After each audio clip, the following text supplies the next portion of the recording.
Bonsoir à tous, bienvenue sur Vox Africa, bienvenue dans cette nouvelle édition de l'Afrique en débat. Nous avons aujourd'hui deux sujets au menu de cette émission. Nous allons parler tout d'abord de la République centrafricaine qui a célébré ce 13 juillet ses 60 ans d'indépendance. Occasion pour nous de revenir sur la crise politique et même militaire qui secoue ce pays depuis plusieurs années.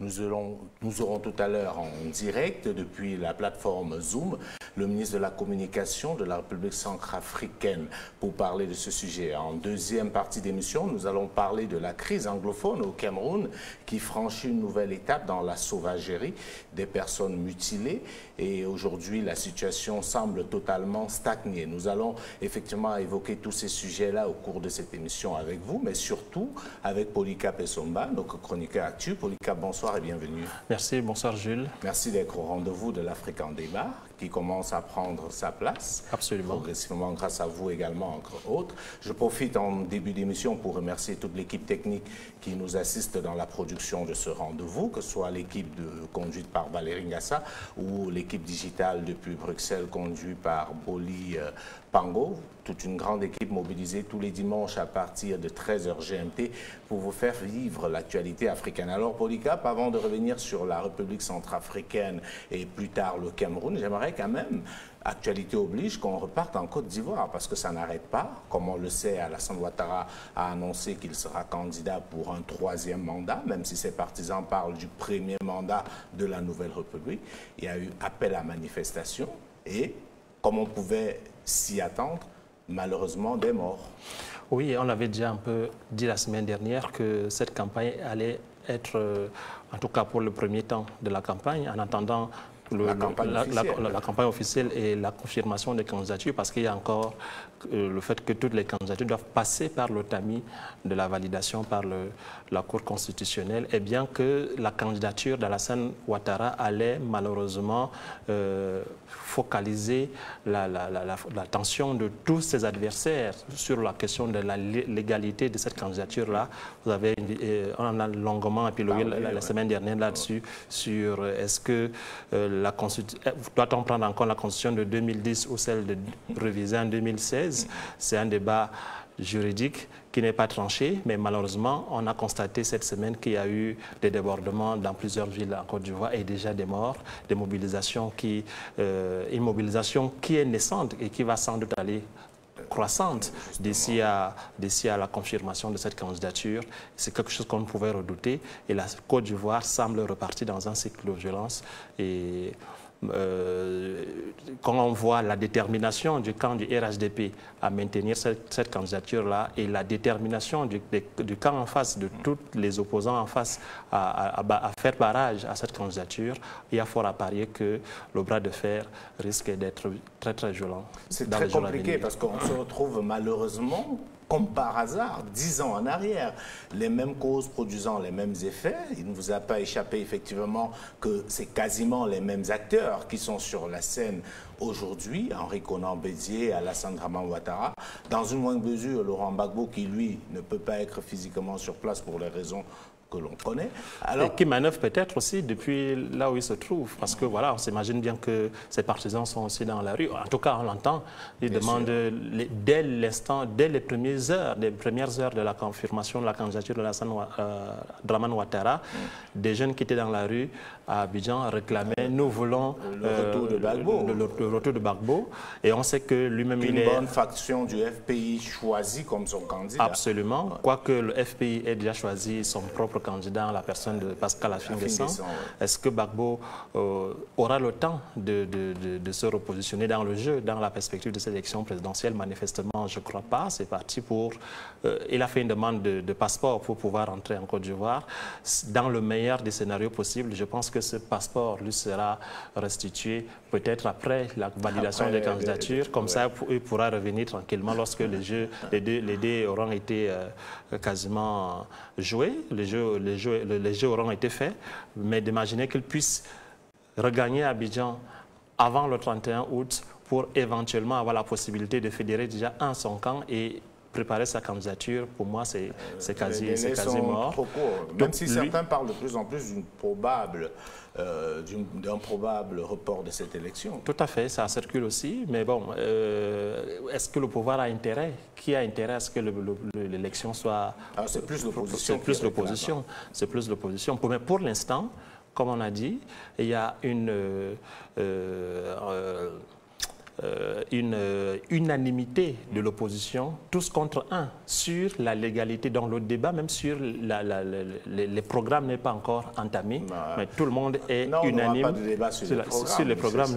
Le débat est focalisé sur la légalité ou l'illégalité de la candidature d'Ado, avec son lot de tourments, de soucis, de larmes et de morts, malheureusement, pour la Côte d'Ivoire, tel qu'on le vit déjà. Ça fait on compte déjà 6 morts, je crois. 6 morts déjà, oui, officiellement. C'est dommage, malheureusement, on le dit chaque fois, on a l'impression, nous qui couvrons l'actualité africaine, qu'on est dans une mauvaise spirale. Élection rime avec peur, avec angoisse et malheureusement aussi, trop souvent, avec mort. Alors, on va sortir de là pour revenir en Afrique centrale, notamment au Cameroun. Il y a une grande polémique qui est née il y a quelques jours sur les réseaux sociaux et le mis en cause n'est autre que Ngannou, Francis, qui est champion camerounais. Un champion camerounais de MMA, qui est une boxe assez particulière, très prisée et pratiquée notamment aux États-Unis et également dans les pays scandinaves, la Russie notamment. Alors, qu'est-ce qui se passe avec Francis Ngannou? Que lui reproche-t-on? Alors, il se passe que Francis Ngannou, que vous avez indiqué être champion de MMA, revient se ressourcer dans son pays il y a depuis quelques semaines. Et puis, il va rendre une petite visite de courtoisie au BIR, au bataillon d'intervention rapide, qui est un corps d'élite de l'armée camerounaise. Absolument. Il fait des publications sur sa page, autant que le BIR. Des publications, on le voit effectivement avec des centaines d'éléments du BIR qui étaient très heureux, eux, BIR. Et même il y a eu une séance d'entraînement avec eux. Je crois qu'il a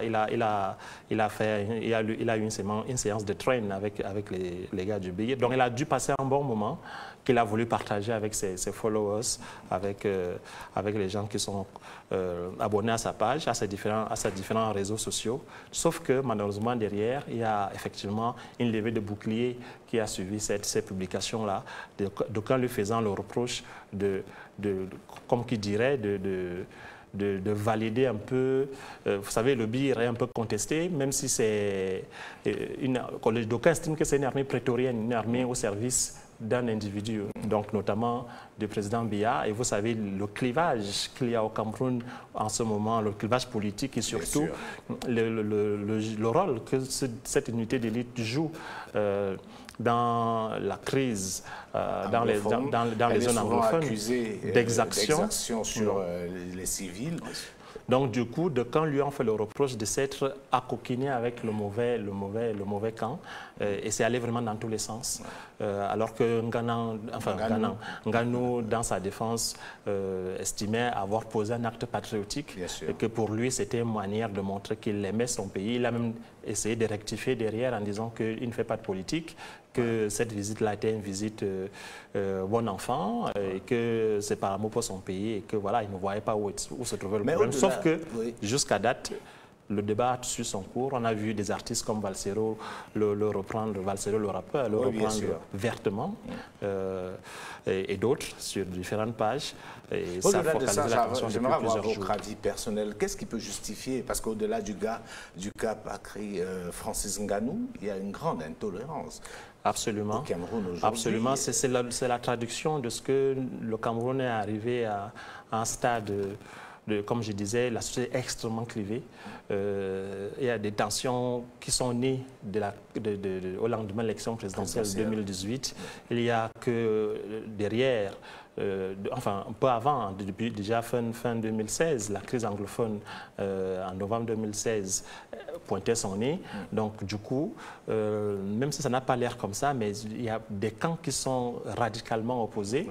Et cet affrontement-là s'exerce essentiellement pour l'instant on va dire peut-être heureusement sur les réseaux sociaux. Avant, on n'espère pas qu'il y ait un affrontement physique frontal définitif entre les communautés, sauf si malheureusement on peut regretter qu'il y ait un front armée de guerre dans le Nozo, le nord-ouest et le sud-ouest. Donc c'est tout ça qui fait qu'on n'a pas soldé vraiment totalement les lendemains de la crise post-électorale de 2018. La crise anglophone bat son plein. Effectivement à Nganou, c'est qu'il est allé voir le Biya en pleine crise anglophone. Avant Nganou, il vous souvient que la diaspora camerounaise, une partie de la diaspora camerounaise, aujourd'hui regroupée sous le vocable Brigade anti-Sardinal,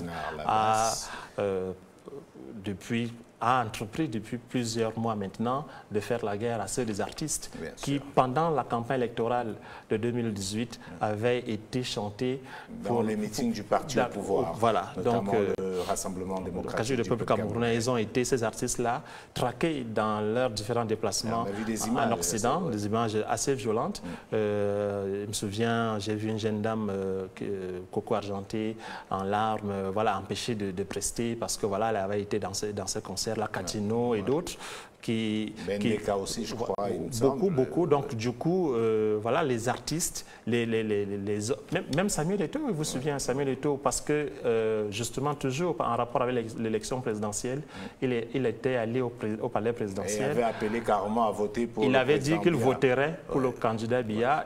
C'était une façon d'appeler à voter. Oui, il avait déjà dit que lui, il voterait pour le président Biya et derrière, qu'il appelait ceux qui le soutiennent de faire pareil. Lui-même, il a fait l'objet de beaucoup d'attaques. En fait, le moins qu'on puisse dire pour sortir de là, c'est qu'aujourd'hui, le Cameroun est une société totalement divisée, avec un clivage qui se tend de jour en jour et surtout une montée d'une certaine forme de radicalisme qui peut réellement inquiéter. Alors, toujours au Cameroun, et on va sortir là brièvement, parce que le Cameroun est devenu le pays où tout est possible, il y a le porte-parole de Maurice Kamto, Bibou Nissak, qui a dû se marier dans des conditions totalement rocambolesques, parce que son mariage a été annulé, interdit par une note du sous-préfet qui a estimé, entre autres, que c'était une manifestation publique non déclarée. Comment on en arrive à ce niveau d'incongruité dans un pays là, c'est complètement marche sur la tête. C'est la première fois que j'entends un truc pareil. C'est pas la première fois qu'il y a des mariages délocalisés dans des hôtels ou bien chez des particuliers. D'imaginer qu'il faille obtenir une déclaration en manifestation publique pour un mariage, parce que ce serait un élément de l'opposition. Je pense que nos administrateurs n'aident pas beaucoup le pouvoir, parce que je ne pense pas que ce soit des instructions qui viennent du président de la République pour qu'on en arrive là. Donc il y a une sorte de fébrilité qui ne dit pas son nom. C'est même de la bêtise d'en arriver là. On peut être opposant politique, mais garder quand même un certain sens de l'honneur, de la dignité, mais en arriver là jusqu'à essayer de martyriser et victimiser à outrance des citoyens. C'est quand même quelque chose sur le plan émotionnel. C'est extrêmement choquant. J'imagine que ça doit être très difficile, surtout que c'est la veille. Surtout que le mariage est supposé être pour ceux qui se marient le meilleur jour de leur vie. Que des bidasses, des gendarmes s'invitent comme ça pour venir assaillir, envahir le site de la célébration. Je crois que c'est complètement... C'est intolérable. Tout ça, c'est l'expression de ce que vraiment... Est-ce que ça ne peut pas, d'une manière ou d'une autre, justifier aussi le ressentiment que l'on voit, ce genre d'abus, ce genre d'acte de frustration finalement, parce que c'est de la frustration et de l'incompréhension. J'ose pas imaginer ce qui se passe dans la tête de la mariée, qui, le jour de son mariage, ayant préparé ses tenues et tout, ne peut pas le faire décemment, ne peut pas avoir sa famille parce que l'endroit est bloqué et se retrouve, je ne sais pas trop.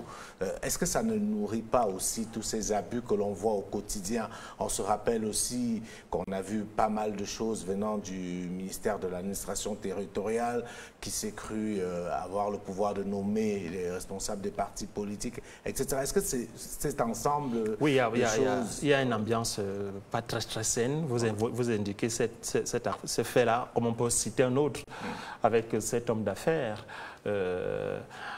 Neo Industries, Neoci, qui a été retoqué parce que voilà, il a bénéficié, dans le sud notamment, il a bénéficié d'une concession pour y développer des plantations cacaoyères. Et les populations ont été, peut-être à raison ou peut-être à tort, on ne rentre pas dans le fond, mais dans quelles conditions a-t-il obtenu cette concession? Toujours est-il que c'est une concession légale de l'État pour y développer une activité qui est génératrice de revenus. Après, derrière, les populations se sont soulevées, nous a-t-on dit.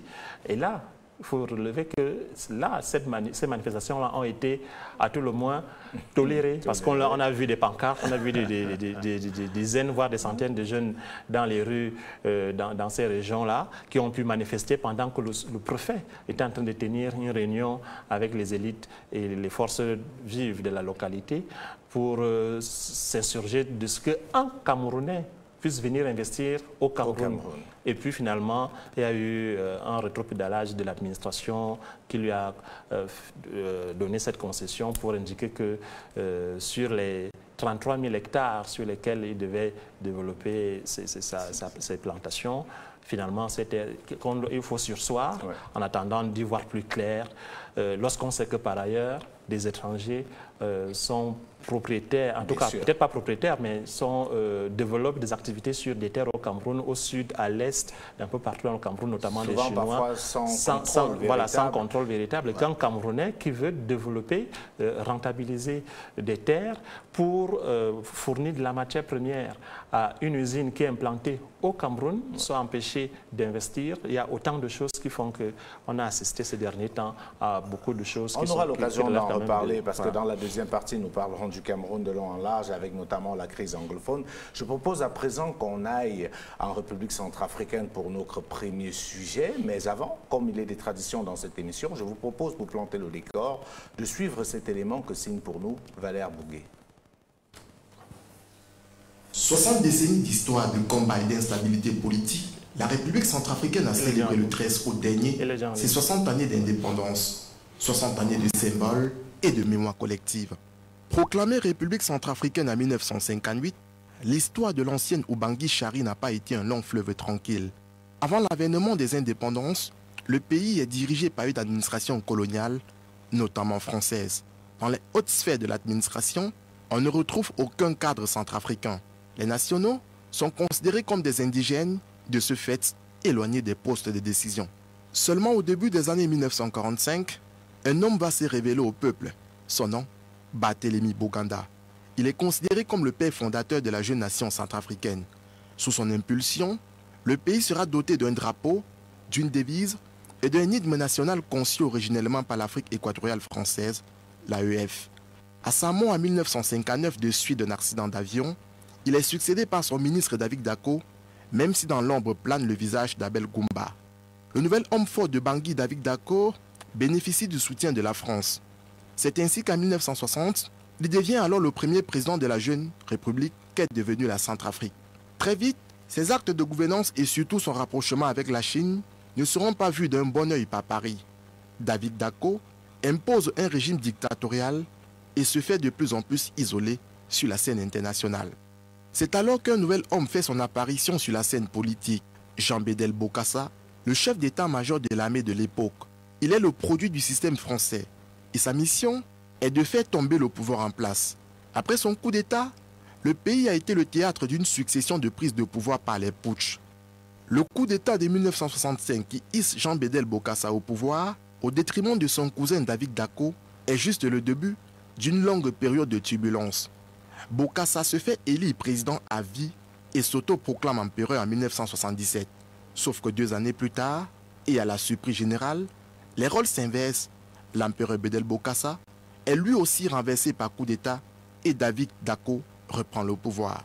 En 1981, André Kolinda prend les rênes du pays.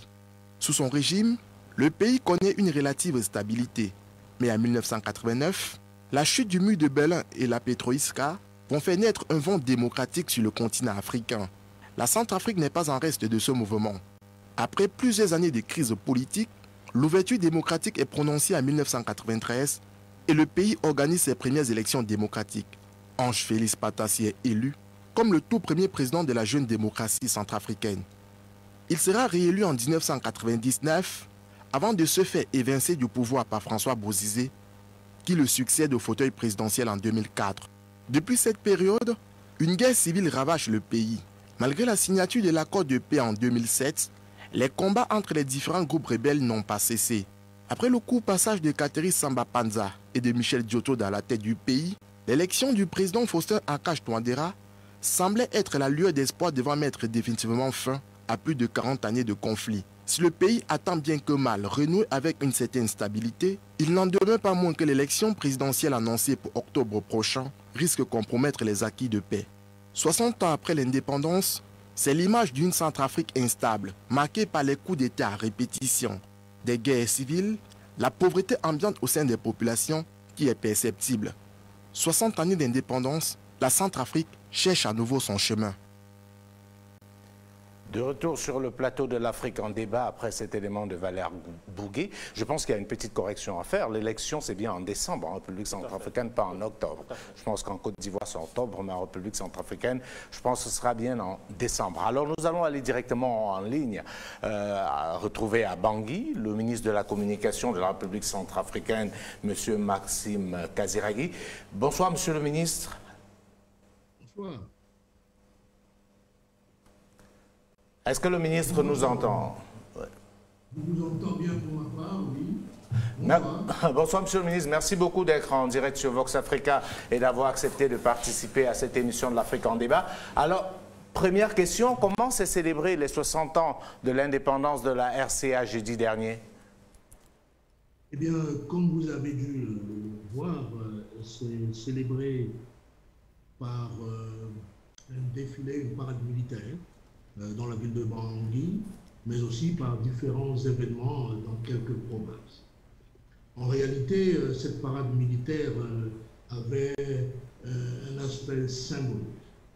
Le gouvernement, le président de la République, voulait ainsi mettre en avant cette armée que nous reconstruisons par pans entiers, qui a été détruite en même temps que tous les autres aspects du pays, l'administration et le reste.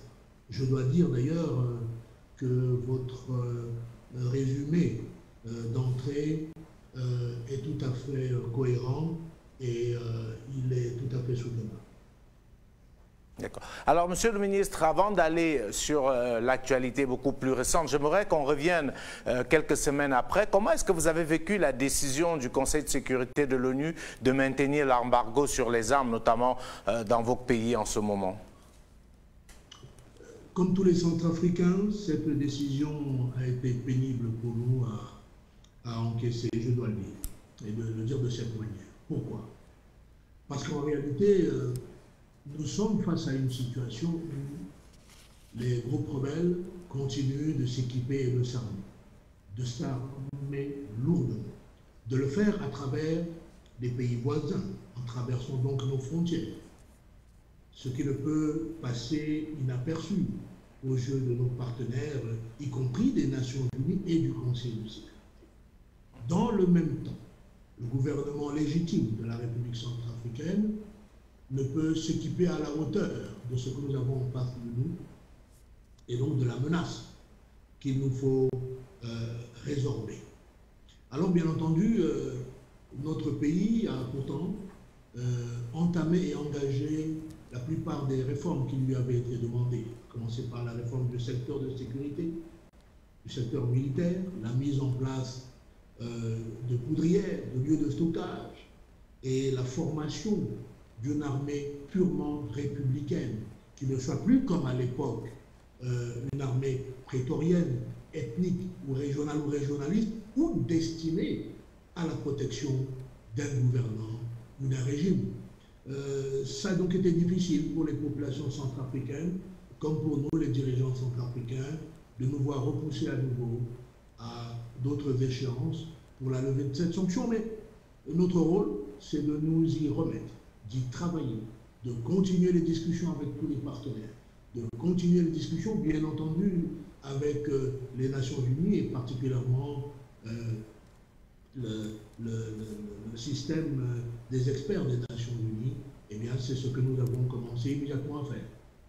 Alors, il y a également un élément très important sur lequel je voulais qu'on revienne. Ça va faire 5 ans que Faustin-Archange Touadéra a été élu président. C'est déjà l'heure du bilan. Et l'un des chantiers sur lesquels il était le plus attendu, c'était celui de la sécurisation du pays. Est-ce que vous convenez avec moi aujourd'hui que sur ce point-là, précisément, on peut considérer qu'il y a eu un échec? Non, on ne peut pas considérer qu'il y a eu un échec. En fait, à partir de quoi fait-on une considération? Ouais. On l'a fait à partir de l'état des lieux que l'on a pris. Aujourd'hui, quand vous regardez, tel que vous êtes observateur averti, la République centrafricaine, vous conviendrez par contre avec moi que l'administration a recommencé à se déployer dans la plupart des villes principales du pays, en tout cas dans les préfectures, que notre armée, les FACA, Forces armées centrafricaines, sont aujourd'hui déployés à Obo, à Bambari, à Kagabandoro, à Bois, à Berberati, et dans plusieurs autres villes. Je pourrais vous en citer plusieurs autres, c'est-à-dire dans toutes les préfectures du pays. Et ainsi donc, l'administration recommence à se déployer. Bien entendu, nous observons, malgré la signature de l'accord dit de Khartoum, négocié à Khartoum, signé à Bangui, qu'il y a un certain nombre de groupes rebelles qui sont réfractaires à mettre en œuvre tous les points de l'accord. Parce que c'est ça le sens de votre question. Maintenant, oui. Que constatons-nous aussi? J'ai la chance, si ce n'est l'opportunité, de faire partie du comité exécutif de suivi de l'accord. Depuis que l'accord a été signé, et ce comité exécutif regroupe les groupes armés, bien entendu, et leurs représentants principaux, le gouvernement, la classe politique, c'est-à-dire l'opposition comme la majorité, la classe religieuse, les partenaires internationaux, c'est-à-dire les garants et facilitateurs. Et il s'agit là-bas pour nous de faire le point concret. Et nous avons constaté que depuis la signature de l'accord, le nombre de ce qu'on appelle prosaïquement les incidents, les attaques et autres a diminué de plus de la moitié. Mais bien entendu, ce n'est pas encore suffisant. Mais je veux rappeler à chacun que nous revenons de si loin, de très loin. Donc nous sommes en train d'avancer, on ne peut pas dire qu'il s'agit de ça. Maintenant, je peux faire un autre point, si vous le permettez. Allez-y, monsieur le ministre. C'est que quand vous prenez les groupes armés qui ont signé l'accord, vous prenez ceux qui respectent l'accord et ceux qui ne le respectent pas, vous noterez avec moi qu'il y a 3 ou 4 groupes qui sont encore réfractaires, n'est-ce pas, à soutenir leur signature dans tous les points. Et ce sont des groupes armés qui sont dirigés par des étrangers. C'est pourquoi vous avez dû noter, depuis quelque temps, peut-être y reviendrons-nous, que le gouvernement a commencé à prendre un certain nombre de mesures. Nous avons commencé avec M. Sidiki dans l'ouest de notre pays, qui aujourd'hui, vous le savez, a été délogé par des actions conjointes entre les forces des Nations Unies et les forces armées centrafricaines, et que nous continuons de poursuivre jusqu'à ces derniers retranchements. Et récemment encore, le gouvernement a pris attache avec M. Ali Daras, qui, pour sa part, s'est situé dans le centre-est du pays, pour l'enjoindre, n'est-ce pas, de respecter sa signature, dans quel cas nous irions vers des mesures telles que nous sommes en train de les prendre dans le nord-ouest de notre pays. Mais comme vous savez, monsieur le ministre, la méthode de Touadéra est contestée par une bonne frange de l'opposition. Le président Touadéra, visiblement, avait beaucoup misé sur le dialogue et certains opposants à votre régime estiment que ce n'était pas la bonne méthode et qu'on a plutôt contribué à légitimer les groupes armés qui, aujourd'hui, imposent un rapport de force quasiment impossible à vivre au pays. Vous savez, cher ami, que vous-même avez parlé de ce thème d'aujourd'hui qui est 60 ans d'indépendance. Aujourd'hui, nous avons une opposition qui a gouverné ce pays pendant une bonne partie de ces 60 ans, qui a fait le lit de ce que nous vivons aujourd'hui. Une bonne partie de cette opposition, quand elle a gouverné, a fait le lit de 2003. 2003, donc les libérateurs, 2003, les différentes crises, puis de 2013 avec la CECA. Alors aujourd'hui, c'est facile de dire il n'y a qu'à, il faut que. Cela est assez facile de le dire ainsi. Maintenant, nous, le président Touadéra, vous l'avez dit, a fait un choix, celui de revenir à la paix sans passer par la guerre. Il y a plusieurs raisons à cela. D'abord, en toute objectivité, notre pays était-il prêt à faire la guerre? Avait-il une armée?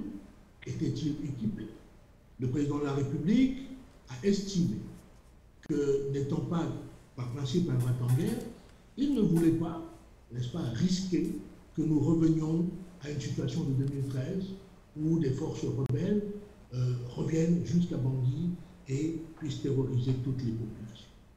Sur la base de ces éléments d'appréciation, il a estimé qu'il fallait entamer des discussions telles que suggérées par tous ces pairs de l'Union africaine. Vous vous rappellerez que l'Union africaine et la CEAC font partie des garants de cet accord. Maintenant, dans le même temps, eh bien, le président de la République a fait en sorte de renforcer l'espace son arme. Aujourd'hui, je le redis à nouveau, vous voyez que le gouvernement, quand cela est nécessaire, eh bien, est tout à fait prêt à agir militairement et il essaie d'y aller. Maintenant, qu'est-ce qu'on peut constater? Je le répète à nouveau, sur les 14 groupes armés qui avaient signé, pratiquement 9 ou 10 en réalité ne sont plus dans des situations de guerre. On libérait les villes dont nous parlions. Il y a 4 groupes armés pour lesquels nous devons trouver des solutions. Et qui ont une capacité de nuisance certaine, ces groupes armés. Je suis avec, Monsieur le ministre, je suis avec Polycarpe Essomba, notre chroniqueur actualité, qui a également une question à vous poser. Oui, j'allais vous demander, Monsieur le ministre, donc on est à 4-5 mois de l'élection présidentielle. Est-ce que vous pensez qu'en décembre, ces élections peuvent se tenir dans des conditions minimales de sécurité qui peuvent permettre à ce que le peuple centrafricain puisse élire en toute sérénité son nouveau président? Oui, absolument. Le gouvernement, les partenaires, la population centrafricaine tiennent ensemble que cette élection ait lieu à date, à bonne date, c'est-à-dire en décembre de cette année, dans les moins de 5 mois, dans les 4 mois qui vous restent. J'ai aussi, là encore, cette chance, cette opportunité d'être membre du comité stratégique de suivi des élections. De quoi c'est? Il s'agit d'un comité, ou là encore, un comité inclusif, où nous avons nos amis de l'opposition, les partis de la majorité, la société civile, l'Union africaine, l'Union européenne, la CEAC, les États-Unis, la France, en tout cas. Et ce comité est mis en place pour soutenir l'ANE dans la mise en œuvre des élections. La dernière réunion à laquelle j'ai eu l'honneur de participer, elle a eu lieu il y a à peine 48 heures. Et lors de cette réunion, les 2 points principaux, et ça répond à votre question qui est tout à fait pertinente, étaient l'évaluation de la suite de l'enrôlement qui vient de se terminer à Bangui et qui progresse en province, et la sécurisation du processus électoral. Vous le savez, à Bangui, nous avons terminé cette phase du processus qui est l'enrôlement. C'est vrai, il a été noté, on y reviendra peut-être à travers vos questions, que sur les, disons, 300 000, n'est-ce pas, personnes inscrites lors des dernières élections, nous en sommes à presque 270 000, c'est-à-dire au moins 30 000. Alors, quand on regarde ce déficit, il n'est pas si important que cela. Je pourrais vous donner quelques éléments. L'enrôlement en province est en train de se faire. C'est vrai, je dois vous le concéder, il y a quelques villes où il y a eu des difficultés, mais elles ont été résorbées, sauf, je crois, 4 ou 5 villes sur lesquelles nous travaillons. Mais comme vous le savez... Pour répondre à votre question, je vais terminer. Oui, terminez, et puis je vous relance. Oui. La sécurisation du processus électoral. Le processus, comme en 2015, va être sécurisé par les forces armées centrafricaines, par les Nations Unies, par les forces internationales, de manière à ce que les Centrafricains puissent voter, les candidats puissent battre campagne et que ces élections se passent de la meilleure manière.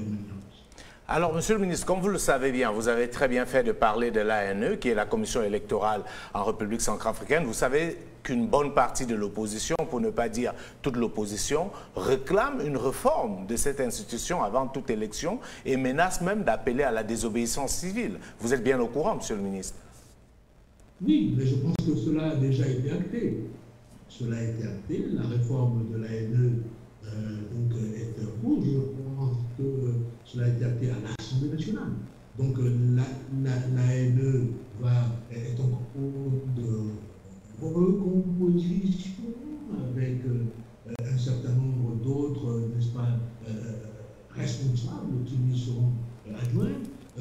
Donc cela ne pose pas de problème en tant que tel. L'ANE est une entité technique. Nous avons tous choisi que cette ANE soit un organe pérenne, de manière à ce que, avec la courbe d'expérience, n'est-ce pas, avec la courbe d'expérience, eh bien nous ayons un organe qui, année après année, par délégation du gouvernement, puisque en principe, l'organisation des élections dépend des gouvernements dans chacun des pays, eh bien que cette ANE, n'est-ce pas, ait l'expérience qu'il faut. Cela n'a pas été dénié, et c'est en cours. Alors, je vais revenir avec vous sur justement cette opposition. Est-ce que vous êtes inquiet? Parce qu'on semble que de plus en plus l'opposition a tendance à se mettre ensemble en République centrafricaine. Est-ce que vous qui êtes du parti en place actuellement, vous êtes inquiet par ce rassemblement de l'opposition pour les élections à venir? Non. Moi, je dirais que c'est de bonne guerre politique. L'opposition met en œuvre des stratégies de rassemblement, d'autres diraient militaires et autres. Il n'y a rien de nouveau, ni ici en Centrafrique, ni ailleurs. Je dirais que c'est de bonne logique politique. Maintenant, je n'ai pas forcément à faire ici, en tout cas, l'analyse politique de cette approche, ni non plus de leurs contradictions internes qui pourraient peut-être nous faire nous poser la question de savoir si cette union, cette unité est-elle juste de façade, durera-t-elle, tiendra-t-elle jusqu'à là-bas? Ce n'est pas le propos de la réponse que je veux vous donner. Je veux simplement dire que cela n'a rien d'inquiétant pour le gouvernement. Ce que le gouvernement, c'est que si l'opposition est une opposition démocratique et qu'elle doit concourir non seulement à animer la vie politique, mais à aller au pouvoir, eh bien, il faut qu'elle accepte d'aller aux élections plutôt que de chercher un regroupement dont l'objectif serait de faire en sorte que les élections n'aient pas lieu et puis que nous allions vers une énième transition. Voilà ce que... Mais justement, Monsieur le ministre, l'opposition estime que les conditions ne sont pas réunies pour avoir une élection crédible et transparente. L'opposition estime aussi qu'il y a un grand danger aussi que l'élection ne tourne vers un drame, parce que, comme vous le relevez, on parle encore des groupes armés, vous dites qu'il n'en reste que 4 ou 5 qui sont dans une position toujours de rébellion, mais ça traduit justement que la sécurisation reste un problème de base. Et comme l'ONU, une fois de plus, a refusé à l'État centrafricain d'armer son armée, c'est normal, à notre sens, que l'opposition puisse relever ses inquiétudes et surtout ses manquements qui peuvent compliquer la tâche de cette élection et transformer une élection en un drame, ce que personne ne souhaite.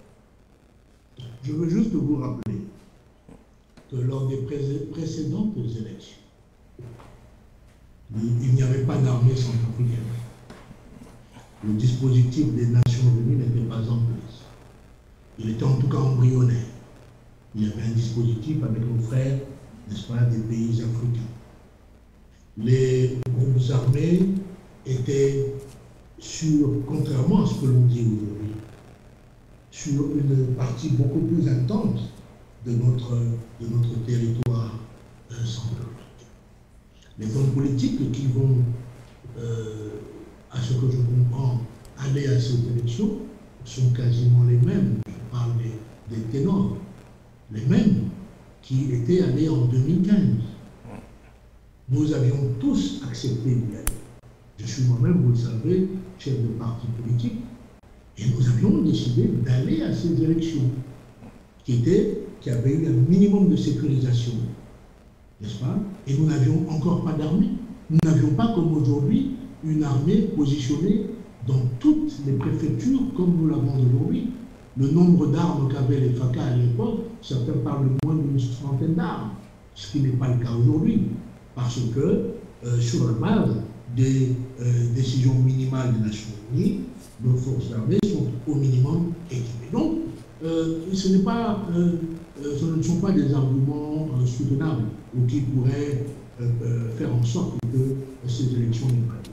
Par ailleurs, je l'ai dit tout à l'heure, le gouvernement a mis en garde très, très sérieusement les représentants de ces groupes armés dont les agents sur le terrain font encore de la résistance. Mais il faut vous dire ceci.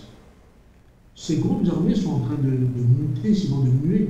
Certains parmi eux sont devenus, en tout cas certains de leurs franges, des coupeurs de route et autres, et sont aussi traités comme tels.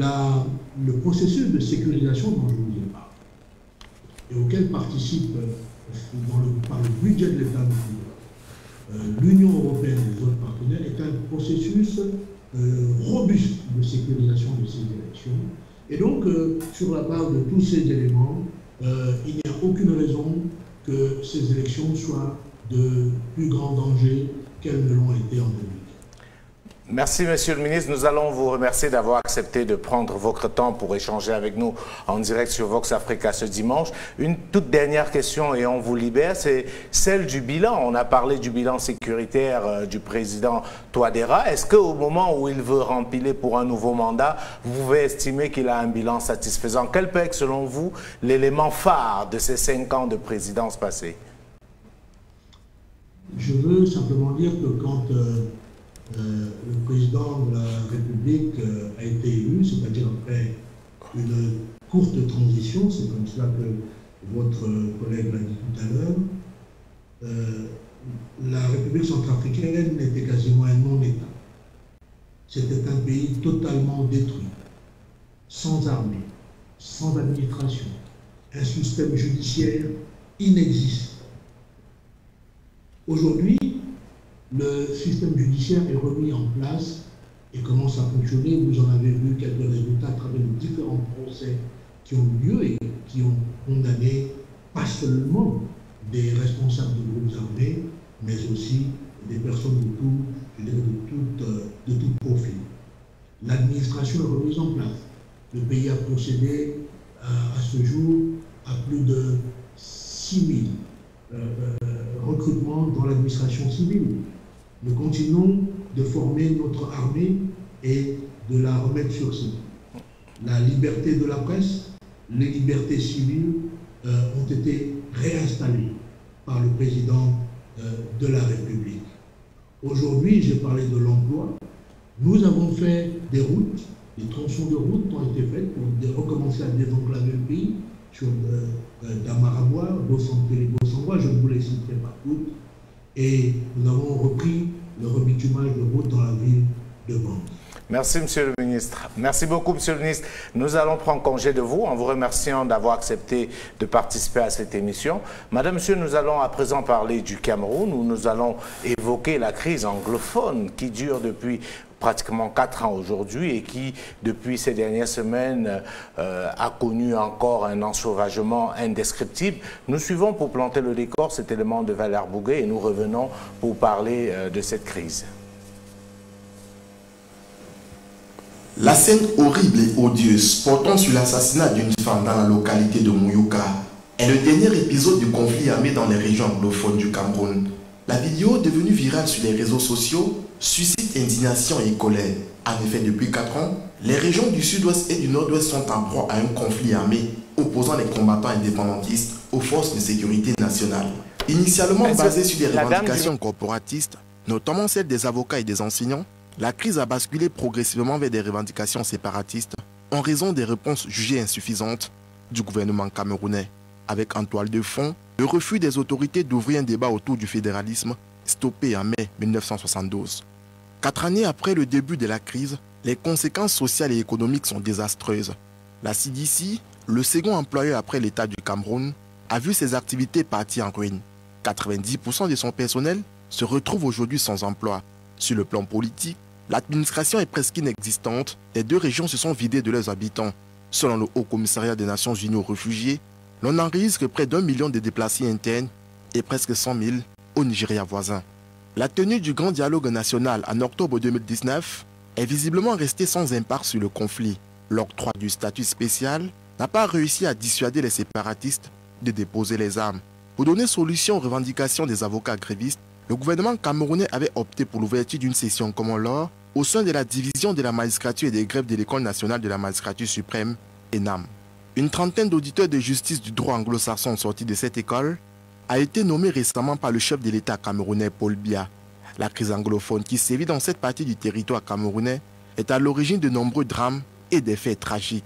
Plusieurs milices utilisent cette crise pour rançonner les populations innocentes et s'enrichir. Alors que la crise amorce une phase de plus en plus critique, la société civile, l'opposition et la communauté internationale chantent le cantique de l'apaisement afin que les parties en conflit puissent fumer le calumet de la paix. De retour sur le plateau de l'Afrique en débat, après cet élément de Valère Bouguet. Alors Polycarpe Essomba, la crise anglophone au Cameroun, on croyait avoir avancé, mais visiblement on recule, et on recule dans le mauvais sens. Oui, surtout si l'on prend comme élément de fixation cette dernière... Ces images qu'on a vues circuler sur les réseaux sociaux la semaine dernière de cette exécution en plein jour, qui plus est, sur une route où des voitures circulaient par ailleurs, des automobilistes passaient par là, l'exécution d'une jeune dame par 3 individus à la machette, traînée sur le sol sur l'autre versant du trottoir. C'était des images extrêmement insoutenables, effroyables. Quand on en arrive là, c'est pénible, mais c'est pas la seule image, malheureusement. Il y en a eu à foison depuis mai 2020 jusqu'à date. On peut lister autour de 20 ou 30 exactions qui ont été perpétrées sur les civils. Et la plupart du temps, ceux qui sont montés du doigt, c'est les séparatistes anglophones. En tout cas, les combattants qui se revendiquent comme tels, et même si par ailleurs il y a un débat sur véritablement l'identité de ceux qui posent ces exactions-là. Toujours est-il que le but manifeste serait de terroriser les populations. Justement. Les libérateurs seraient devenus eux-mêmes les bourreaux, terroriser les populations pour empêcher qu'elle collabore avec les forces de... parce que la dame est accusée, entre autres de crise et d'entretenir des relations avec quelqu'un de l'armée. Tout à fait, d'avoir donné des informations. Ouais. Donc, une fois qu'on peut l'avoir exécuté comme ça, peut-être d'autres personnes prendraient peur. Mais sauf le but, c'est clairement de faire peur à la population, effectivement. Sauf que cette jeune dame est exécutée après déjà une autre vidéo d'exécution d'une autre dame. Vous vous souvenez de cette gardienne de prison qui avait exécuté à Bamenda, Florence Ayafor, qui avait aussi non seulement exécuté, mais démembré. Elle avait été découpée de tout le long de son corps. Malheureusement, on a le sentiment que si sur le front armée, militaire, les combattants séparatistes ont peut-être davantage de mal à affronter les forces de l'ordre et de sécurité, en tout cas l'armée.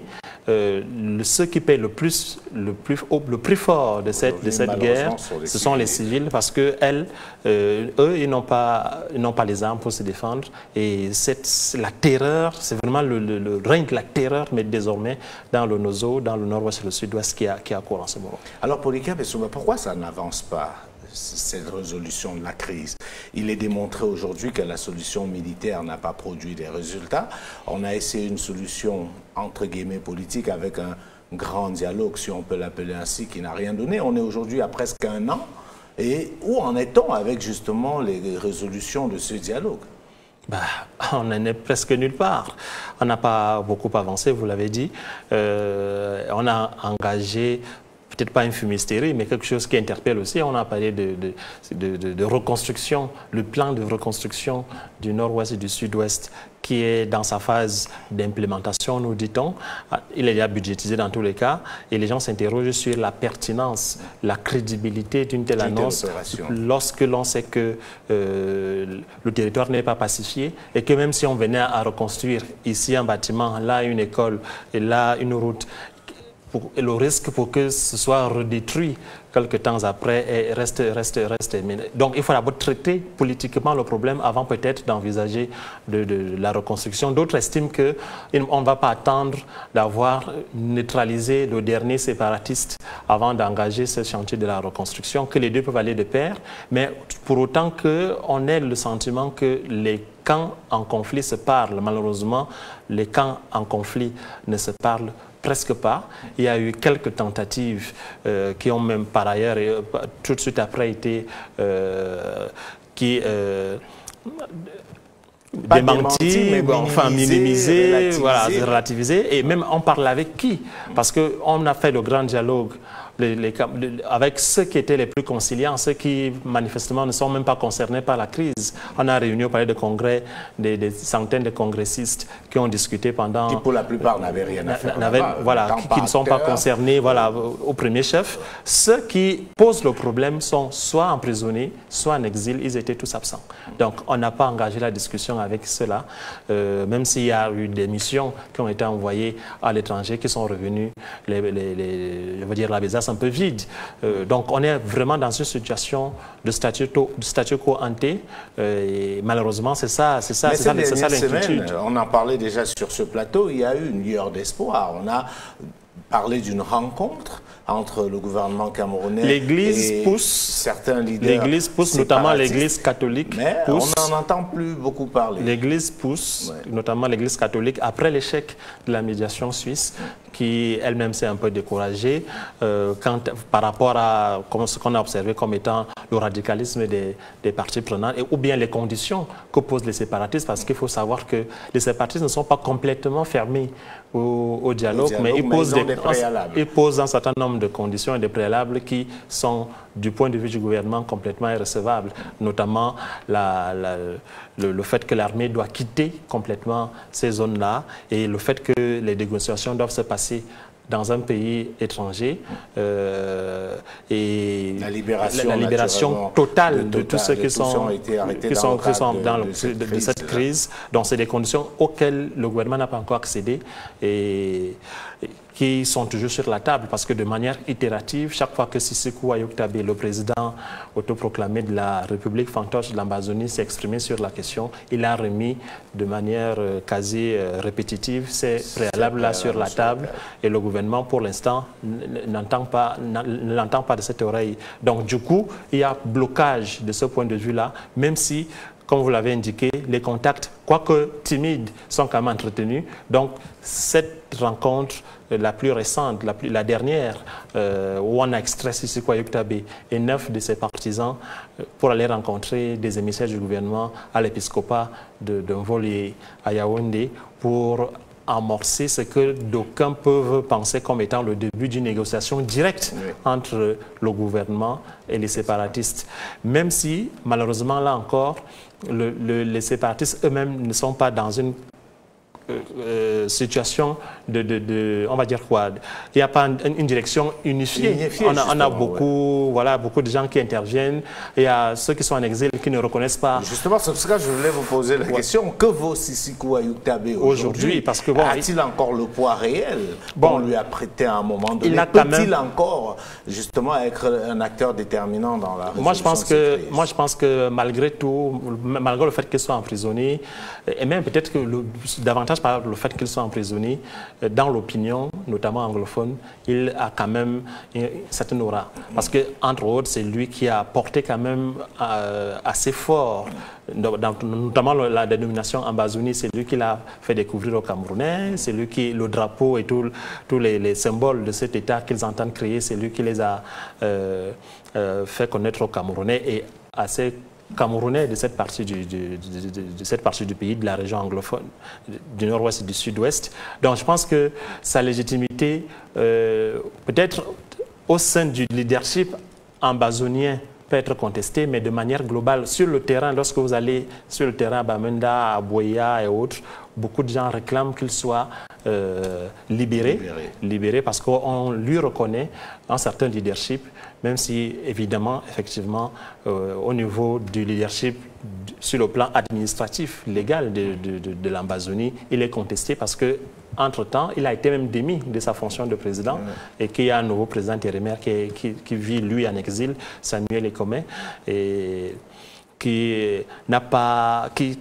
avec d'autres, il y a beaucoup de leaders qui contrôlent beaucoup de groupes armés. Justement. Et d'autres qui sont... Il y a une économie de la guerre, malheureusement, désormais, comme tout ailleurs. On va forcément en parler. Voilà. Mais avant, vous qui suivez de près cette actualité, qui est en contact avec notamment le gouvernement camerounais, vu du gouvernement camerounais, comment est-ce qu'on voit cette crise-là après le fameux grand dialogue qui visiblement n'a pas marché? On avait parlé de la création d'un statut spécial qu'on devait donner aux régions anglophones. Il y avait un certain nombre de choses. À l'intérieur du gouvernement, qu'est-ce qu'on en dit? Qu'est-ce qu'on y pense concrètement? Alors, de ce que je sais, c'est que déjà la question de la partition du pays est... Il faut inenvisageable. C'est au moins le seul point où il y a l'unanimité. Y compris les partenaires du Cameroun, y compris les partenaires du Cameroun, voilà. Les pays amis, alliés, les grandes puissances internationales. Je n'ai pas encore entendu une grande puissance, ni la France, ni la Grande-Bretagne, ni les États-Unis, ni les Nations Unies, ni l'Union africaine. Vous doutez bien qu'il ne le dirait pas. Bon, enfin, on sait que par ailleurs, dans d'autres pays, souvent, on sait ce qui s'est passé, par exemple, avec le Soudan, avec la création du Soudan du Sud. Mais de manière formelle, ce n'est pas envisageable de penser qu'on peut aller jusqu'à... Mais les séparatistes demandent un peu plus, parce que vous savez, il faut à tout prix engager des discussions.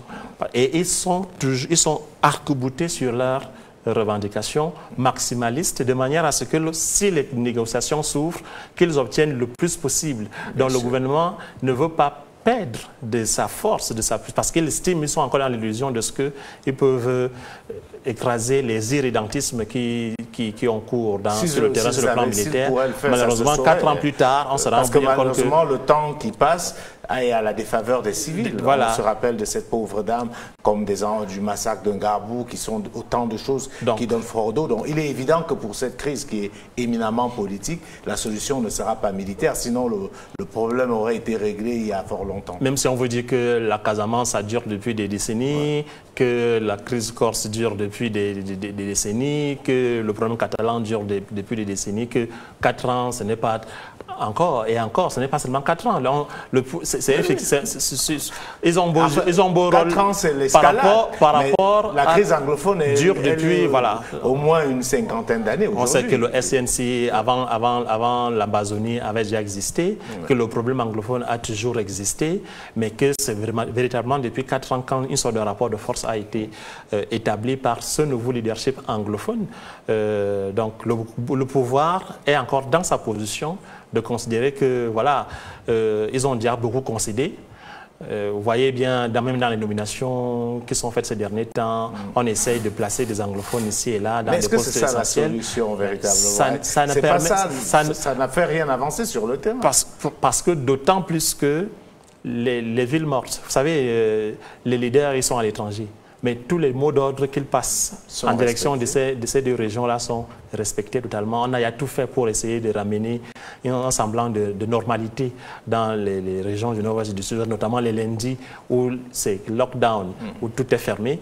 Le gouvernement a intimidé les commerçants et essayé de menacer de ce que si vous n'ouvrez pas, lorsqu'on vous fait fermer les boutiques, parce qu'il y a un appel de mot d'ordre. Si vous observez le mot d'ordre de lockdown, c'est-à-dire de ville morte, vous serez scellé définitivement. Eh bien, rien n'y fait. C'est des régions où, malheureusement, ces gens-là, en tout cas, ces leaderships... Ils ont peur. Voilà, les gens ont peur. Vivent dans la terreur. Quand on voit on ne peut pas mettre un militaire derrière chaque commerçant ou bien derrière chaque citoyen. On voit bien que ces gars-là, ils ont encore la capacité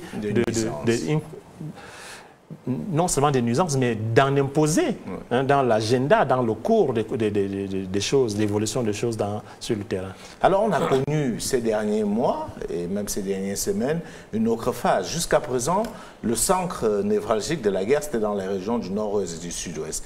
Depuis quelques semaines, on entend parler d'attentats à la bombe artisanale dans deux fois déjà à Yaoundé.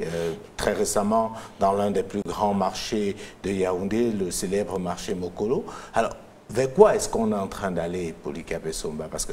c'est inquiétant. Ouais. C'est inquiétant. C'est-à-dire la première bombe artisanale avait été expérimentée je crois, c'était à Damas, au quartier Damas. Heureusement, avec quelques blessés, et puis celle du marché Mokolo la semaine dernière. Là aussi, juste des blessés. Quelques blessés, mais bon, si on est déjà... S'ils sont déjà capables, enfin, je ne sais pas d'où ça vient. Oui, parce que le gros problème, c'est qu'on ne sait pas exactement, puisque c'est des actes qui ne sont pas revendiqués jusqu'à présent. Parce que le revendiquer installerait le leadership amazonien dans le giron des terroristes. Mais on sait aussi que la question de Boko Haram n'est pas totalement réglée. Voilà, donc du coup, il faut peut-être un peu rester mesuré par rapport à ces événements-là, mais toujours est-il qu'effectivement, la capitale de plus en plus semble, peut-être pas poreuse, mais perméable à un certain nombre d'actions civilo-militaires qui commencent à inquiéter les populations et qui sait demain ce qui pourrait se passer. Déjà, le 20 mai dernier, il n'y a pas eu de défilé, de parade et tout. Bon, on va dire que c'est la Covid-19 qui a empêché que le défilé ait lieu. Mais toujours est-il que les forces de l'ordre et de sécurité, le renseignement camerounais sont tous sur les dents et pensent, lorsque vous voyez, il y a des rafles massifs qui sont effectués dans des quartiers, notamment...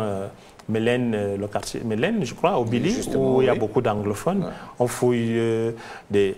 Sauf que vous voyez bien que ceux qui quittent, les déplacés internes, qui quittent les zones anglophones en crise, viennent dans la partie francophone du pays et retrouvent souvent leurs cousins, leurs frères, leurs oncles dans ces quartiers-là. Et on estime que peut-être dans ces quartiers-là, ils peuvent transporter, ils peuvent mais il y a aussi un problème des foyers de un problème justement de stigmatisation et même de méthode dans ces opérations de rafles massifs qui peuvent également créer d'autres frustrations, c'est-à-dire créer d'autres tensions. Oui, tout à fait, parce que là, du coup, il y a une certaine catégorie de population qui est montrée du doigt et ça interpelle, même lorsqu'on vient vous fouiller comme ça parce que, voilà, vous êtes anglophone, ça vous interpelle dans votre citoyenneté. Est-ce que, pourquoi nous et pas les autres? Mais il y a un travail aussi nécessaire de police qu'il y a à faire parce que, bon, nous, on n'est pas des services de renseignement ou bien de la police. Il semble bien qu'il y a des informations qui laissent croire que les grandes villes du pays, Douala, Yaoundé et autres, peut-être Bafoussam à côté, puisque Bafoussam est la ville la plus proche de la Menda du Nord-Ouest, que ces villes-là sont susceptibles de connaître dans les jours et les semaines à venir des attentats, de manière à transposer ou à sensibiliser les populations francophones qui sont, elles, pour la plupart encore alignées sur les positions du gouvernement, sur l'impératif de l'ouverture d'un dialogue effectif avec le gouvernement. Peut-être c'est un moyen de pression sur l'exécutif camerounais pour engager ces discussions, parce que, semble-t-il, Yaoundé reste encore dans, comme j'ai dit, l'illusion de ce qu'ils ont la capacité de bouter hors, en tout cas de maîtriser, si ce n'est d'affaiblir complètement le front armé. Donc c'est pour ça que, voilà, précisément, ces actions, on va dire, de terrorisme sont perpétrées déjà ici et là dans la partie francophone du pays. Alors nous allons marquer un arrêt et nous reviendrons pour la dernière partie de cette émission. Nous allons suivre un élément qui nous permet justement d'aller découvrir le royaume d'Éthiopie. C'est un élément en remplacement de l'info cachée que je vous propose de découvrir tout de suite. Et nous venons pour la dernière partie de cette émission qui, rappelons-le, est consacrée à la crise anglophone qui sévit au Cameroun aujourd'hui de manière violente depuis 2016. À tout de suite. L'info cachée de ce jour vous amène à la découverte de Teitu Betoula, la fondatrice de Addis Abeba, la capitale de l'Éthiopie, siège de l'Union africaine. Issu d'une famille noble, Tito Bétoul est né vers 1851 au sein de l'Empire éthiopien. Épouse de l'empereur éthiopien Ménélique II, elle a grandement contribué à la lutte de son pays contre l'implantation des Italiens en Éthiopie. D'ailleurs, pour ce temps, Tito représentait pour les Italiens un vrai cauchemar. En 1886, charmé par le paysage dans la région de la future Addis Abeba, Tito demande à son époux d'y faire construire la résidence impériale. C'est le premier bâtiment de la future capitale, puis dont le nom, signifiant la nouvelle fleur, est choisi par la reine. Chose rare pour une femme de cette époque, Tito Bétoul savait lire et écrire. Une fois devenue impératrice, elle s'implique activement dans la vie politique éthiopienne et pousse notamment son mari à se méfier des ambitions impérialistes italiennes. Elle s'oppose notamment au courant qui souhaite développer l'Abyssinie sur le modèle des pays occidentaux. Méfiante envers leurs intentions, elle s'oppose fréquemment aux Italiens. C'est d'ailleurs elle qui incite son mari à rompre le traité de Wuchale de 1889. Il s'agit en réalité d'un traité initié par Tito Bétoul et son mari l'empereur Ménélique II, l'objectif étant de s'approprier 30 000 fusils offerts par l'Italie en échange de l'Érythrée qui constituait une partie du Tigre et du nord de l'Éthiopie. Seulement pour les Italiens, ces traités étaient en accord de protectorat. Pour rompre donc ce traité et mettre fin aux envies des Italiens, Tito va écrire elle-même une lettre à l'ambassadeur d'Italie en ces termes: « Vous rêvez de faire passer l'Éthiopie pour votre protectorat, mais il n'en sera jamais ainsi. » Lors de la célèbre bataille d'Adwa en mars 1898, elle organise des opérations militaires nécessitant près de 100 000 soldats armés pour repousser l'envahisseur italien. C'est elle qui conçoit également le plan qui offrira la victoire à l'armée éthiopienne, une victoire rendue possible grâce aux 30 000 fusils achetés chez les Italiens. Tito Bétoul assure le ravitaillement, elle y dirige des hommes ainsi que des infirmières pour venir en aide aux blessés. Le 26 octobre 1898, grâce à cette victoire, un traité de paix est signé entre Ménélique II et les Italiens. 3 attaques d'apoplésie en 1906, 1908 et 1909 laissent Ménélique paralysé et presque incapable de parler. Tito Bétoul s'implique encore plus dans la prise de décision et suit de près la succession de son époux. À la mort de Ménélique II en 1913, Tito est bannie et contrainte de se retirer dans l'ancien palais impérial à Entoto, à proximité d'Addis Abeba. Tito Bétoul décède le 11 février 1918. Elle repose dans un mausolée du palais Ménélique à Addis Abeba, aux côtés de son époux. Cette impératrice demeure un symbole universel de la résistance africaine à l'envahisseur colonial. Tito Bétoul continue d'être acclamée comme la lumière de l'Éthiopie. Merci à Valorien Nombissi pour cet élément consacré à l'info cachée. Alors, Polycarpe Essombo, on revient pour la dernière partie de cette émission consacrée à la crise anglophone. On a remarqué qu'au fil du temps, certains acteurs qui auraient pu être considérés comme des acteurs de premier plan se sont un peu tassés, soit parce que peut-être découragés ou frustrés. Je parle par exemple du cardinal Christian Toumi, qui à une époque avait une grande ambition, notamment la All Anglophone Conference qui reste, mais on a l'impression que on est un peu essoufflé. Et, en tout cas, on l'entend moins. On l'entend moins. On l'entend moins plus du tout. On a l'impression qu'on s'est habitué finalement à vivre avec cette crise-là. Enfin, peut-être pas habitué à vivre, mais je pense que le cardinal a été refréné dans son ambition, dans son intention, parce que les pouvoirs sont suspicieux. Le pouvoir est suspicieux sur la tenue de cette All Anglophone Conference. Suspicieux et pas très rassuré de ce que les anglophones tous ensemble se retrouvent, parce que c'était ça l'intention. Oui, bien sûr, pour désigner... L'intention du cardinal, c'était parlons d'abord entre nous. Oui. Dégageons les problèmes que les gens s'expriment et puis maintenant mettons dans la calebasse l'ensemble des problèmes et puis maintenant allons discuter avec les autres pour voir, voilà, pour mettre sur la table ce que le peuple anglophone... Ce qui semblait raisonnable. Parce que justement, l'un des problèmes du gouvernement parfois, c'est de dire on ne sait pas avec qui dialoguer. Ouais. Mais la All Anglophone Conference aurait été une opportunité de désigner des véritables porte-parole de la crise anglophone. Parce qu'on finit, comme vous l'avez relevé fort à propos, par se perdre. On ne sait plus avec qui parler, qui tient quoi. Et vous voyez bien que ceux qui sont été à l'origine de cette crise, notamment les avocats d'expression anglaise sont totalement hors jeu. Oui. Akbor Bala, par exemple, l'avocat Akbor Bala, les enseignants et autres, ils sont complètement hors jeu. C'est maintenant les extrêmes qui s'expriment. C'est les extrêmes qui s'expriment et qui ne sont pas nécessairement au pays. On a quelques anglophones qui sont dans le système gouvernant, qui ne sont pas acceptés par les populations anglophones, en tout cas qui ne s'identifient pas à eux, qui considèrent que c'est des gens qui ne travaillent pas dans l'intérêt des anglophones. Même si vous nommez une pelletée d'anglophones aujourd'hui dans ce gouvernement-là, les anglophones, dans leur large majorité, ne s'y reconnaîtront véritablement pas. On a aussi vu l'enthousiasme qui a accompagné la nomination de l'actuel Premier ministre, avec notamment les 2 sorties qu'il a faites, et Abamenda et Abouya, lui-même depuis le temps, après ces 2 sorties-là, plus rien. Il a un peu aussi reculé, on ne sait pas trop pourquoi. Il y a eu la commission, je crois, ma commission Moussongaï, pour la promotion du bilinguisme et du multiculturalisme, qu'on n'entend plus du tout. Donc, c'est vraiment une bonne question. Que font tous ces acteurs-là pour essayer, pour garder le lien avec les populations, pour entretenir l'espoir? Parce qu'effectivement, on a le sentiment que tout le monde a un peu démissionné. Bon, entre-temps, il y a eu le grand dialogue national. On a observé que près d'un an plus tard, rien ne s'est fait. La décentralisation promise n'arrive pas. Le statut spécial n'arrive pas. On veut reconstruire sur la base de quoi et avec qui?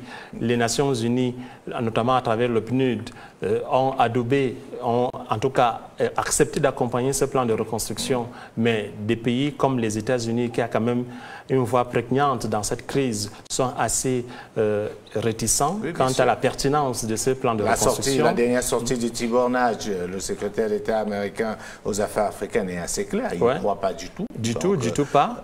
Donc après, qu'est-ce que vous voulez? Ces gens-là peut-être sont aussi pris par une forme de découragement. Est-ce que ça ne traduit pas, Polycarpe Essomba, le fait qu'il va être, je ne dirais pas impossible, mais très difficile de régler cette crise avec ce régime en place? Est-ce que ce n'est pas totalement une crise aussi de la légitimité ou du rejet total des acteurs en place aujourd'hui? Parce que vous avez bien parlé des membres du gouvernement ou bien du pouvoir dirigeant qui n'ont plus de voix au chapitre auprès des populations. Il y a quand même que le Cameroun, c'est un pays où vous avez un chef d'État qui est là depuis 38 ans et qui, depuis le début de cette crise, n'a pas montré un enthousiasme féroce à vouloir régler le problème ou prendre le problème à bras le corps. Parce que je me rappelle qu'au tout début de la crise, certains réclamaient à minima qu'il fasse le déplacement dans ces régions-là pour montrer effectivement qu'il en était préoccupé, mais il n'en est rien été. Est-ce qu'aujourd'hui, au-delà de tout ce qu'on a pu relever, la question centrale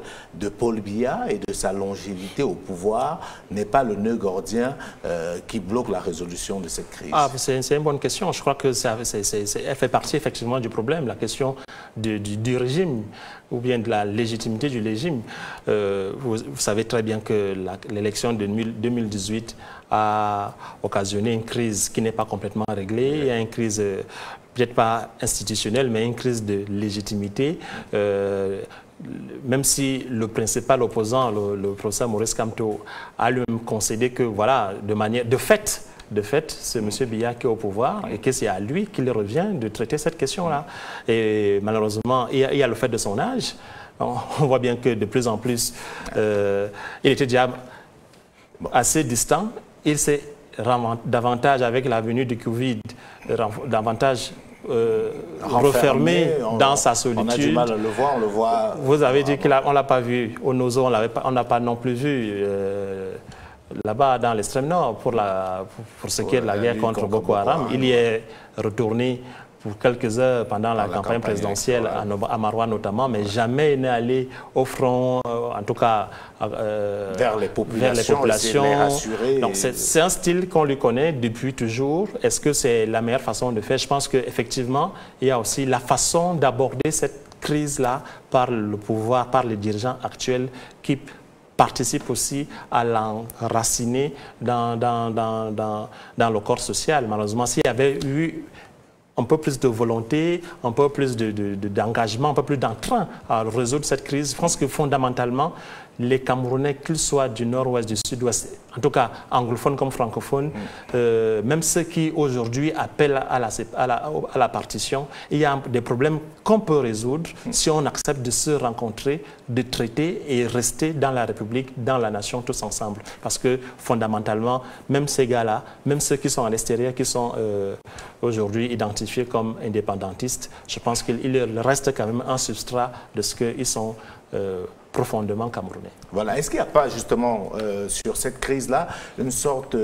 j'ai envie de dire, de lassitude des populations qui en ont à un moment donné peut-être eu marre? Parce que comme vous l'avez relevé, le SNC existait depuis, mais il n'y avait pas une adhésion populaire. Et on pense, il ne faut pas être un spécialiste pour connaître que si aujourd'hui ce qu'on appelle les ambazoniens ou les ambaboys ont pu résister pendant tout ce temps, c'est qu'il y a forcément une adhésion populaire qui n'existait pas avant, qui s'est manifestée, peut-être soit par peur, soit aussi par solidarité, parce qu'on a souvent tendance, et vous l'avez noté tout à l'heure, à oublier que la crise anglophone ne date pas d'aujourd'hui, que c'était l'un des points à l'ordre du jour de la fameuse tripartite en 91, et que le gouvernement camerounais déjà d'alors, c'est-à-dire le même régime, au sortir de la tripartite, au lieu d'appliquer des résolutions qui appelaient déjà à une régionalisation, donc à une véritable décentralisation, a eu l'idée que je pourrais qualifier de lumineuse, de créer plutôt des postes de délégués du gouvernement, c'est-à-dire renforcer encore le pouvoir central, et qu'aujourd'hui, 20 ans plus tard, 30 ans plus tard, les gens se disent on est fatigué d'attendre d'un gouvernement qui promet et fait généralement l'inverse de ce qu'il a promis. Est-ce que ce n'est pas ça qui justifie aujourd'hui que la population soit prise au piège de cette non, moi je pense que c'est une analyse pertinente. Et vous voyez bien que même le SDF, qui est quand même resté dans le jeu des institutions, parce que c'est important de le relever. Parce que c'est un parti qui est à dominance anglophone, dont le siège est à Bamenda, John Frundik, qui est son leader. Je pense que s'il avait basculé dans le camp des ambazoniens, la situation serait intenable aujourd'hui. Il a été enlevé 2 fois, mais il est resté fidèle. Et même il y a quelques semaines, il a fait une sortie médiatique où il a dit que lui, l'Ambazonie, c'était une construction à laquelle il n'adhérait pas.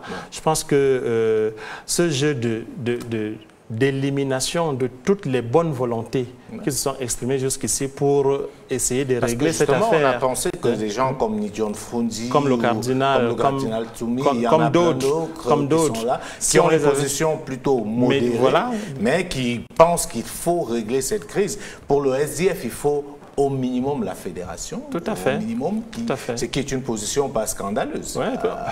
Il y a combien d'États au monde qui sont des fédérations sans pour autant remettre en cause l'unité.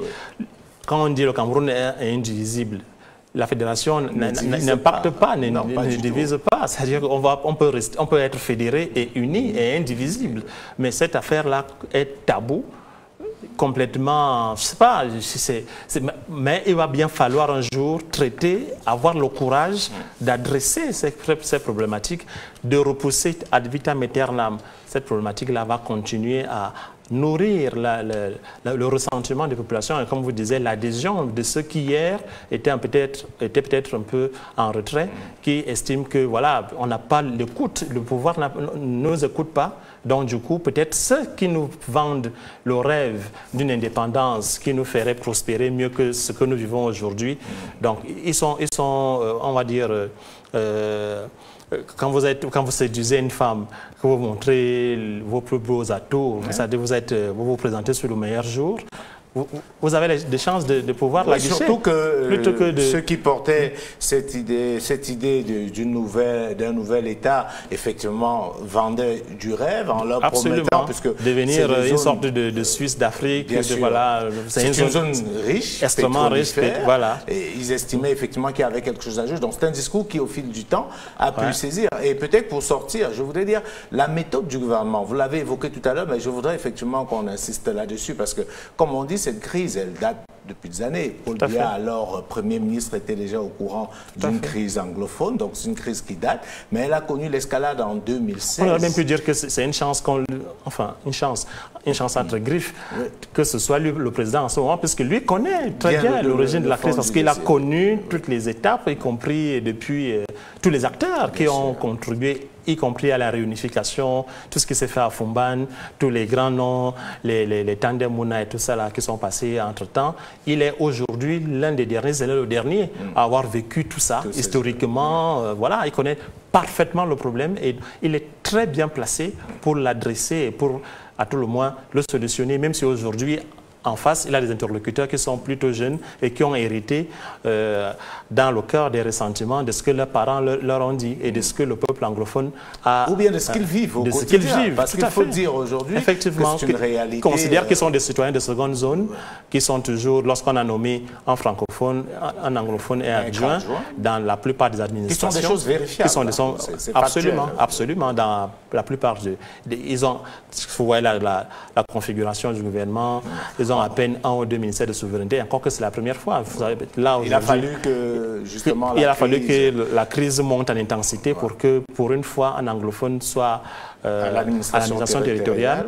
Mais les postes comme les finances, comme l'armée, la communication et autres, qui sont des postes de souveraineté, en anglophone, il n'y a jamais été. Et on l'a vécu également à l'université, des universités qui sont censées être bilingues, mais où la langue exclusive, c'est le Donc, français. Ma conviction est que c'est un problème qui peut être réglé si tant est qu'on y met un peu de volonté et qu'on ne passe pas, par des artifices, des raccourcis, des grands dialogues de ceci, de cela. On a mis beaucoup d'argent, on a mis des gens, je ne vais pas dire en cage, mais pendant une semaine pour discuter, mais sans les bons interlocuteurs. Et surtout qu'après, ça ne donne rien, sans tourner, sans traiter les vrais, un an plus tard. Voilà. Au moins, mettez les gens en place. Et c'est ce que disait le SDF en son temps, que bon, tant qu'à faire, en attendant d'avoir, parce que le SDF est resté constant, que nous voulons la fédération, mais tant qu'à faire, si avec ce régime, nous ne pouvons pas l'avoir, déjà, prenons ce que ce grand dialogue nous a permis d'obtenir, à savoir ce statut spécial qui n'arrive pas, dont on n'entrevoit pas la forme. Donc, c'est où le blocage? Qu'est-ce qui coince? Je suis véritablement... Je serai un devin pour vous dire... Ce sera mon dernier point à évoquer avec vous et après on va prendre les raisons d'y croire ou une raison d'y croire pour sortir de cette émission à la place de devoir de mémoire. Alors, c'est la question de la méthode. Parce que si on a bon souvenir, on se rappelle bien que l'escalade vient après l'arrestation de ceux qui étaient considérés comme des modérés, qui s'étaient rendus à Yaoundé à l'invitation du gouvernement pour éventuellement déjà amorcer des pistes de sortie des crises. Je pense à Bibi Manchoum, à Bormbala, et ils se sont retrouvés en prison. Et par la suite, comme par enchantement, ceux qui réclamaient la séparation ont pris du poil de la bête sur le terrain parce qu'effectivement les modérés n'étaient plus là. Est-ce que le gouvernement camerounais a conscience? Est-ce qu'ils reconnaissent qu'ils se sont trompés ou ils pensent toujours qu'ils sont dans le vrai? Et on va sortir de cette émission. Moi, je pense qu'ils sont dans l'enfermement idéologique de leur chef. C'est-à-dire que, voilà, il n'y a pas de prise de... Vous savez bien, vous avez entendu, d'abord, on est dans le déni de ce qu'il n'y a pas de crise anglophone. Il n'y a pas de problème anglophone. Il n'y a pas de problème. On a les problèmes qu'il y a au nord-ouest et au sud-ouest, c'est les problèmes qu'on a partout, dans toutes les régions du pays. Donc, on a été longtemps dans cette posture de déni. On a plus ou moins évolué en reconnaissant avec des mesures, des requalificatives et des mesures, on va dire, cosmétiques par rapport à l'affectation d'abord, ils avaient posé le problème de la traduction du texte OHADA en anglais, de l'affectation des magistrats anglophones dans les juridictions anglophones. Donc ça s'est un peu fait plus ou moins ces derniers temps. Donc, mais ce n'était plus véritablement le problème. Entre-temps, comme vous l'avez si bien dit, les extrêmes ont débordé, ceux qui étaient en situation de poser le problème véritablement sur la table, les extrêmes, les armes ont commencé à circuler et les acteurs du départ ont été complètement éliminés. On ne les entend plus du tout, ni les syndicats des enseignants, ni les avocats, donc ils se sont complètement tus. Ils ont débrouillé, vous avez votre merde. Et voilà, aujourd'hui on est devenu, et avec un pouvoir qui lui aussi s'entête à considérer qu'il est dans le bon, il est dans le juste, et il se trompe effectivement de méthode, parce que la méthode qui consiste à considérer qu'on va décentraliser, encore que la décentralisation est une option ancienne, vieille, qui date de 1996, qu'on n'a pas juste implémentée, donc il n'y a rien de nouveau sur le soleil, en vérité, de venir dire 20 ans ou un peu plus tard qu'on va décentraliser, on n'a quasiment pas évolué. Et non seulement on n'a pas évolué, même on n'arrive pas, y compris dans les régions francophones. C'est-à-dire que je ne comprends pas, j'ai du mal à appréhender pourquoi Yaoundé a autant peur de perdre une parcelle ou une partie de son pouvoir, c'est-à-dire de rétrocéder aux communautés, aux populations dans leurs zones d'implantation, la possibilité de s'auto-gérer, tout en gardant une forme de main sur les décisions les plus importantes. Donc ça continue de coincer, peut-être parce que voilà, c'est peut-être la psychologie de celui qui dirige le pays, qui a voulu le Cameroun réunifié, qui a voulu le Cameroun unitaire, parce qu'il faut savoir que toutes ces réformes-là, même les changements de dénomination se sont faits sous son règne, et que peut-être estime-t-il que ce serait une reculade si jamais il devait quitter la scène en refragmentant le pays. Peut-être que pour lui, c'est une forme de reculade, alors que ça ne peut que participer à renforcer le sentiment d'appartenance au pays et le sentiment d'unité malgré la diversité. Mais lui, je pense que les dirigeants ont considéré que l'unité, dans la conception qu'ils en ont, était un aboutissement, une sorte d'idéal par rapport à ce qu'on avait vécu précédemment, c'est-à-dire la fédération et la réunification plus tard. Et puis un retour à la fédération était un retour, ou bien un antichambre, un antichambre pour finalement fractionner le pays et provoquer l'indépendance des partis anglophones. Merci beaucoup, Polika Pessomba, d'avoir été à nouveau sur ce plateau pour nous aider justement à parcourir cette actualité concernant notamment la crise anglophone au Cameroun. On aura probablement l'occasion d'y revenir dans les semaines à venir dans cette émission. Madame, Monsieur, c'est ici que nous prenons congé de vous. Retrouvons-nous la semaine prochaine à la même heure sur la même chaîne. D'ici là, portez-vous bien. Bonsoir à tous. L'accessibilité et la disponibilité des médicaments de qualité en Afrique s'avèrent être une équation à deux inconnues. De nombreux patients peinent à se procurer le précieux sésame. Pour pallier ce problème de santé publique, une application de e-santé a été conçue afin de faciliter l'accès des médicaments au plus grand nombre d'usagers. Akramed permet de géolocaliser les pharmacies à proximité. Elle permet à la population de s'assurer de la disponibilité des médicaments avant de se déplacer. Akramed aussi met à la disposition de la population les pharmacies de garde. L'application Akramed est un facilitateur. Ça veut dire qu'il facilite ou aide le patient dans la recherche de ces médicaments. L'application Akramed est accessible à toutes les couches de la population et son utilité n'est plus à démontrer.